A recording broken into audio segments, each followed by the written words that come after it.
खुलुमबाय नोंथांमोनखौ आंनि केकेलाइ बड' रादाब चेनेलावहाय फरायग्रोनानै लाग्रोनाय थाबाय। नोंथांमोननि गेजेराव आङो मोनसे बिग ब्रेकिं निउज लाबोनो सानदों।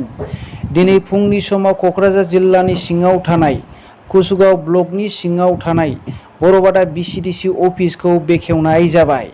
बरबादा बिसिडिसिनि चेयारमेन मिस्टार सन्जय हाज'वारि आरो मिस्टार लहिर बसुमतारी दैदेननायावहाय बे बरायनाय हाबाफारिखौ लानाय जादों। ओनसोलनि गोबां हारिनि सुबुंफोरा लैहोर लैहोर नुजाथिनानै रंजा बाजा बरायनानै बरबादा बिसिडिसिखौ बेखेवनाय जाबाय।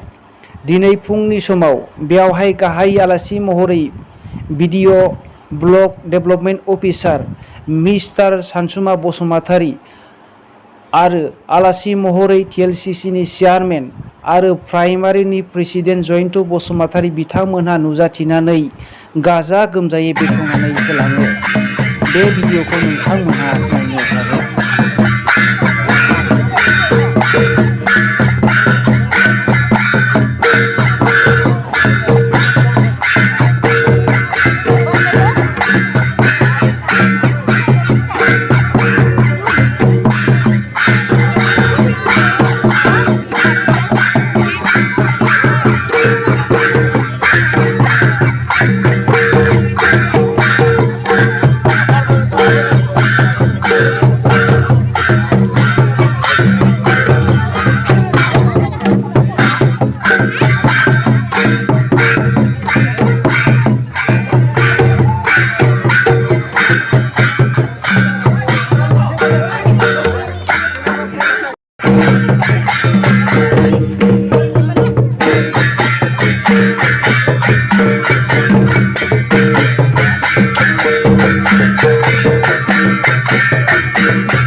नोंथांमोनहा भिडिअखौ जोबजासे नायनायनि थाखाय जोबोद साबायखर थाबाय।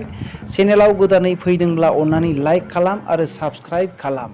जै बर' हारिनि जै।